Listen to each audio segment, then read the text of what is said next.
سنقاوم احتلالا ثوريا إيرانيا للقرار السياسي اللبناني.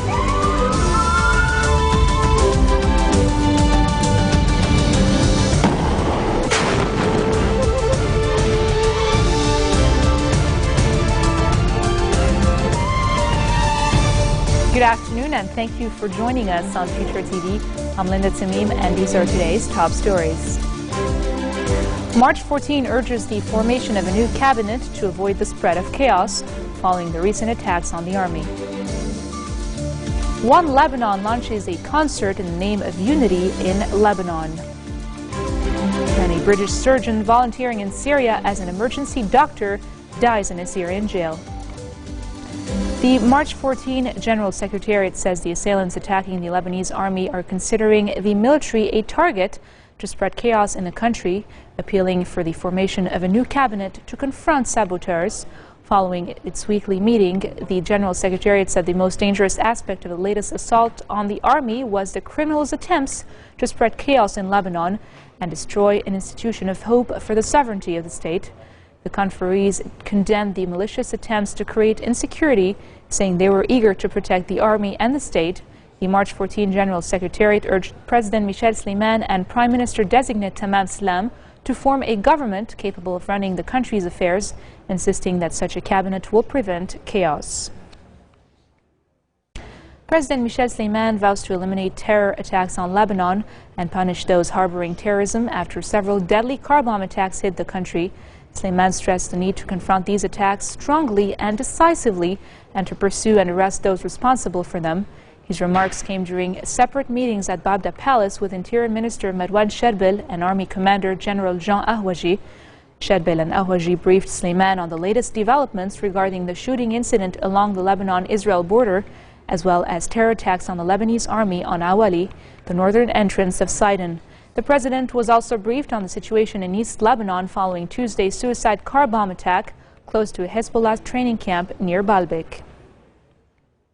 For his part, Interior Minister Marwan Sherbel expresses fear over the recent security incidents in Lebanon and expects the upcoming 3 months will be very delicate and tough, he says. Sherbel assured that the situation is still under control and that security violations have so far been contained. However, he warns that the country might suffer a big blow at some point. The minister urged political foes to bridge the gap among them to prevent culprits from exploiting the gaps and spread chaos. He stresses that the security situation should be fortified through the formation of a new cabinet and electing a new president. Speaker Nabih Berri has postponed today's legislative session till Tuesday, the 28th of January of 2014, due to a lack of quorum. He expressed fears over the security conditions after several attacks on the Lebanese army, describing the situation as not encouraging and not comforting. Berri says those working on spreading chaos in Lebanon are now targeting the military because it is Lebanon's only united front. The speaker also blamed the government paralysis on the refusal of the rival parties to resume dialogue and the failure to form a new government based on the 996 formula. Phalange Party leader Amin Gemayel describes the situation in Lebanon as a tragedy. In reports, Gemayel noted that initiatives and dialogue were absent among the political foes and insisted he hasn't decided yet if he is going to run in the upcoming presidential elections. The Christian leader says he is seeking the formation of a capable government and wants a president who will stay true to his constitutional oath. Asked about demands to elect a strong Christian president, the Phalange leader said that any consensus on a presidential candidate is the result of a certain international, regional and local agreement. Christmas is a busy season, presents to buy cards, cards to mail, friends to visit, but also and most importantly, a time to give. It is in this same spirit that One Lebanon, a cultural and non-political movement, held a press conference at the Phoenicia Hotel, presenting the celebrities concert that will take place on Saturday, February 1st of 2014 at the Forum de Beirut. One Lebanon's goal is to pave the way for unity, bringing together people from different cultural and religious backgrounds through various events. Funds raised from ticket sales will be channeled for the implementation of civic outreach programs in schools and universities across the country. You know, I love this project so much that we brought English weather for you this afternoon. I also love this project because I spent most of my time with politicians and ambassadors, and so I never get the chance to be on a panel with so many talented and good-looking people. And it's a great pleasure to be here.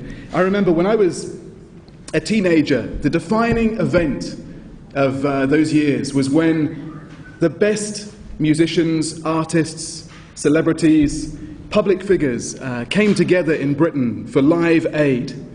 It was a moment when people said that together we're bigger than the sum of our parts. It was bigger than the celebrities involved. And that's why I'm so enthusiastic about this event, because I believe this is an event for the silent majority in Lebanon. And when I hear from that silent majority, they say again and again, khalas. Enough corruption, enough violence, enough political games, enough wasta, khalas. And these are people who are working hard day in, day out, against the odds, raising their families, making a living, trying to get through the daily frustrations of life here. And this is an event for them because it says to them, keep going, you're not alone. Of course, one concert, one NGO is not going to solve all those problems. We won't wake up on the 2nd of February with wasta gone, corruption gone, an end to violence, an end to interference from external countries, including my own. We won't end up with that. But it is a great opportunity to send the strongest possible message out that Lebanon is better united than divided. And that is a very, very powerful message to be sending out, especially at this time. So I'm very proud to be a supporter of this, and I would like to join you in saying that Nehna Wahadun Lil Khad. Thank you. One Lebanon is a movement, a cultural movement, where we wanted really to gather all the people who love Lebanon, who believe in Lebanon and the unity of the Lebanese. It's about really joining forces to build together Lebanon like you and me and him, all of us. He sees it. It's about really trying to give the best image for the youth, the young generation, about how we can collaborate, how we can stand together for a cause, which is Lebanon, and build a nation together. So the big launching would be on February 1 at the Forum de Beirut, this big concert that will gather a lot of artists, singers, actors, comedians, and sports people who will be all singing for Lebanon, and for the first time, in fact, just sharing the stage together. So it's a first ever event, and for us it's important because other than the entertainment side of it, it's really a big message for the youth from different people who are very different and who really can come together for Lebanon. The proceeds from the concert will help us work on programs with schools and universities for civic education and peace education. I wanted to be part of One Lebanon because I love the message it sends, and I love the fact that we can all unite for one good cause, and no matter where we come from, because we have all kind of people here, artists, comedians, presenters, everything, and that's why I wanted to be here, and that's when I wanted to show that it's important for us, and even especially the youth my age and all that, to unite and to fight for this kind of cause, because that's what we need for a better Lebanon and for a good image, not only in Lebanon but for an image of Lebanon outside of Lebanon. That's what everybody needs, not just the country. Well, what I want to say is that this cause means a lot to me, and if you like what I do and if you support what I like to do, it's very important to support this cause too. It's not just because it's not my concert that you shouldn't come. You should come because I really want this to happen, and I really want this message to happen. I'm not here to make publicity for myself or to sing. We're really here to unite and sing for one good cause. And what's more important than doing that for our country? We have to be proud of our country and show that we are able to do such a thing for a better Lebanon. All right, well, make sure not to miss One Lebanon concert on February 1st. Well, moving on with Russia, it has sent a new batch of humanitarian aid for Syrian refugees in Lebanon. The national news agency says the batch of aid, the fifth of its kind, arrived at Rafiq Hariri International Airport on board a plane that belongs to the Russian Emergency and Defense Ministry. The aid was estimated at 45 tons of food and relief supplies. They were received by the Russian ambassador to Lebanon and Major General Mohammad Khair from their Higher Relief Committee.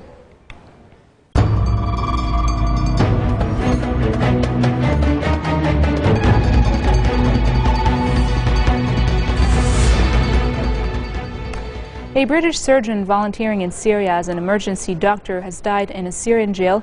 BBC television says Syrian authorities have offered Abbas Khan's family the chance to arrange an independent post-mortem examination, but his brother rejected the offer, saying he just wanted Khan's body to be brought home.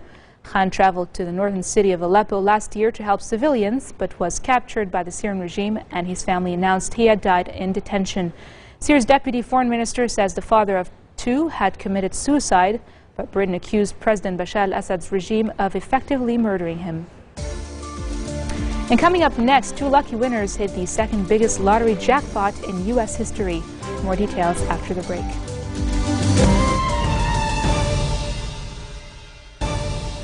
Welcome back. Up to 500 people have been killed in violent clashes in the South Sudanese capital of Juba, a day after President Salva Kiir says security forces had put down an attempt coup by supporters of his former deputy. The violence was the focus of an emergency UN Security Council meeting, which heard that as many as 800 people had been injured and some 20,000 people had sought refuge in U.S. compounds. The U.S. Embassy also urged all of its citizens in the country to depart immediately. Security Council President Gérard Araud says UN troops in the country have the mandate to use deadly force if necessary to protect civilians. On another note, U.S. Secretary of State John Kerry says political differences in South Sudan should be resolved by peaceful and democratic means. Ukraine's leadership has praised a Russia-financed bailout as a guarantee of financial stability, while opposition activists claim the deal is likely to worsen economic troubles as the country's dependence on Moscow increases. Russian President Vladimir Putin pledged to buy $15 billion worth of Ukrainian bonds and sharply cut the price of natural gas in an effort to relieve political pressure on Ukraine's embattled president, Viktor Yanukovych.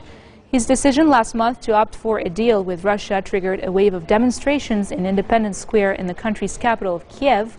Reports say Prime Minister Mykola Azarov told a cabinet meeting that the deal with Russia ensures people's confidence in a stable life, while an association agreement with Europe would have given Ukraine a New Year's present of bankruptcy and social collapse. And now for news around the world in brief. The arrest and detention of an Indian consular official in New York on visa fraud charges has created a diplomatic uproar, with punitive steps taken against State Department officials in New Delhi. Devyani Khobragade is held in a cell with other females and was strip-searched in New York following her arrest on Thursday. The case has also drawn concern from human rights advocates about her alleged underpaying of her housekeeper. Two lucky winners hit the second biggest lottery jackpot in U.S. history late last night. Lottery officials say winning tickets for the $636 million U.S. mega-dollar billion drawing were sold in California and Georgia. Tuesday saw a frenzy of ticket buying leading up to the final drawing. 22 draws came and went without a winner. An amusement park in South Korea delights crowds with a festive penguin parade. A family of 9 jackass penguins marched through the Everland amusement park dressed as Santa Claus, reindeer and Christmas trees. The parade was led by the penguins' trainers, one dressed as Santa Claus and carrying a fennec fox, also dressed for the occasion.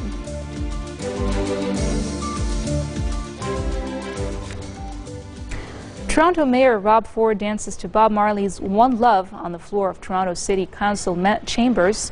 Ford, in a rare moment of joy in the chambers, was joined in harmony with the City Council as the jazz group J. Douglas and the All-Stars performed Bob Marley's One Love. The City Council has struggled to make it through its agenda in recent weeks after Ford admitted to smoking crack cocaine while in office. Elected in 2010 on a coast-cutting platform, Ford has been able to maintain strong voter support in his suburban base. Even a scandal around his personal life has escalated. Let's get together and feel alright. Whoa, let them all pass all them dirty remarks. There is one question that I'd really like to ask.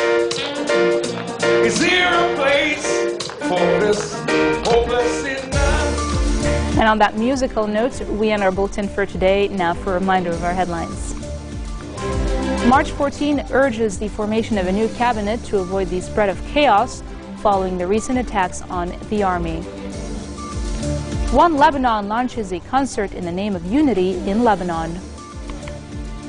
And finally, a British surgeon volunteering in Syria as an emergency doctor dies in a Syrian jail. Those are your midweek headlines from us here at Future Television. Catch me again tomorrow, same time, for more of the world's top stories. وسنقاوم احتلالا ثوريا إيرانيا للقرار السياسي اللبناني.